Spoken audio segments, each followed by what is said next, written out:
So, the very day before I had planned to release the theory video, a new video was posted by I Can't Sleep, and it has definitely affected my theory. First things first, Way Back Home definitely isn't the good ending we want. In fact, it seems to be the very opposite. After watching the video, most can immediately assume that Vic has somehow been brainwashed to follow these bloody footsteps. Interestingly, the way Vic's pupils dilate resemble how they are seen in Punishment 2 and in I Miss You. There's no doubt that this is related to 12 or Shadow, considering the Celtic cross that we see. It also supports the theory that Vic was the victim of a cult. Of course, brainwashing isn't something an average person experiences. Perhaps this explains what's happening in Punishment 2. Perhaps this is the crucifixion mentioned in Don't Get Your Hopes Up, which might be actually what's represented after the video's cut, the actual image of Vic being crucified.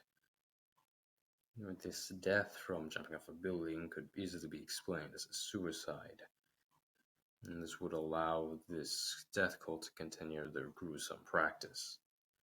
But far stranger, we see Vic's eyes like this in I Miss You.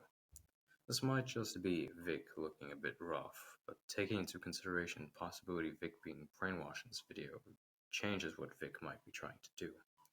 Perhaps there was some sort of plan for them to escape and return, possibly explaining the unknown person seemingly escaping and run, as this person also has this cloak or robe, but the lack of dilated pupils or pupils in general might cause an issue with this particular theory.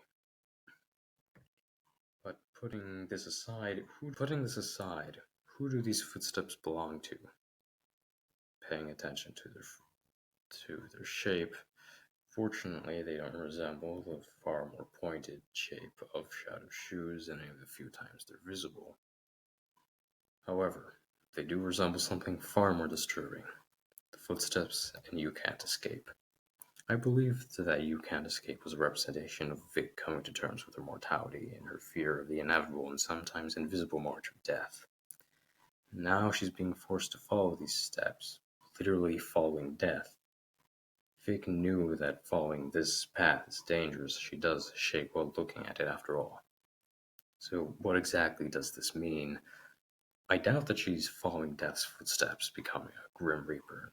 She isn't going to repeat the sins of Shadow.